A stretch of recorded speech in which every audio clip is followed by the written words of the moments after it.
Ever get that really creepy feeling, like someone's watching you, even when you're home alone? Yeah. Makes you want to double check all the locks, right? Yeah, definitely. Well, today we're doing a deep dive on a topic that might make you want to check those locks twice. Stalking. Hmm.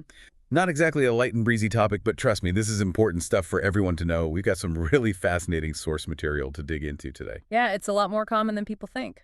That's what I'm thinking. So when we hear stalker, we usually picture, what, the obsessed ex-lover hiding in the bushes. Right. The classic Hollywood image. Exactly. But our sources for this deep dive actually reveal something pretty surprising. Men are stalked too. It's true. It's not just a women's issue, though that is a common misconception, unfortunately. Stalking, legally speaking, is any pattern of unwanted attention. Hmm. The kind of attention that makes you feel scared or distressed. Okay, so that's a pretty broad definition. What makes it a pattern, though? Like, if a stranger gives you a compliment on the street, that's not automatically stalking, right? Right, it's a good question. A one-time thing isn't usually enough. It's the repetition, the fact that it happens again and again, that really defines stalking.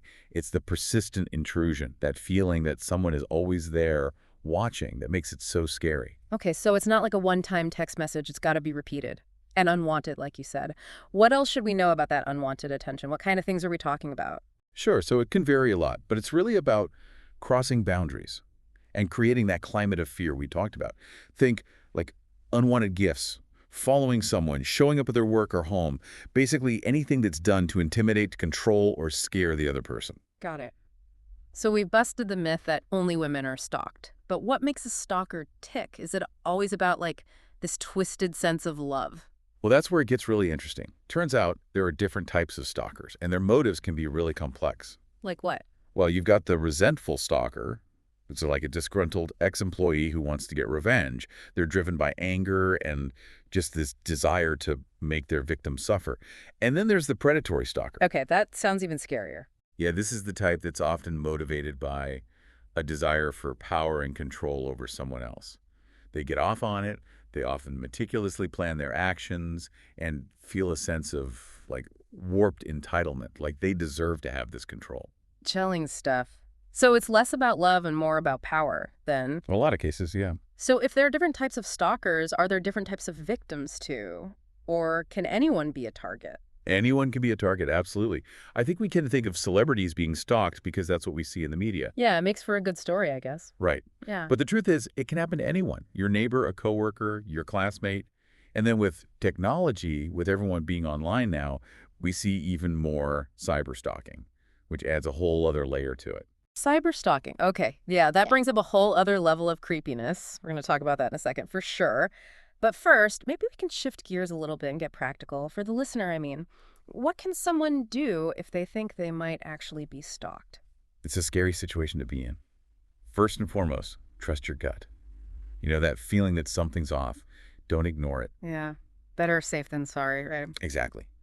And then document everything. Seriously, write it all down. Hmm. The date, the time, any details you remember, if there were any witnesses around. Like keep a record of it. Yes, exactly. It can be crucial if you end up needing to involve the police later on. You need to be able to show the pattern of behavior. Right. Evidence. Right. That Uh, makes sense. What else? Two more big things. One, do not engage with the stalker. I know it can be tempting to want to respond, even if it's just to tell them to leave you alone. Oh, yeah, for sure. Like back off. Right, exactly. But even negative attention is still attention, right? Yeah. And it can actually escalate the situation and put you in even more danger. Makes sense. So what should you do instead? Talk to someone you trust, a friend, a family member, a therapist. Breaking the silence is so important. Don't try to go through this alone. And if you feel unsafe at any point, contact law enforcement or a victim advocacy group.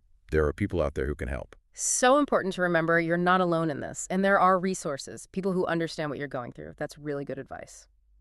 Okay, let's circle back to cyberstalking. What makes that so different and so difficult to deal with? Well, in a way, it's the same behavior as in-person stalking, but it uses technology to harass and intimidate and control. We're talking about things like relentless emails and messages, stalking someone on social media, even using GPS to track their whereabouts.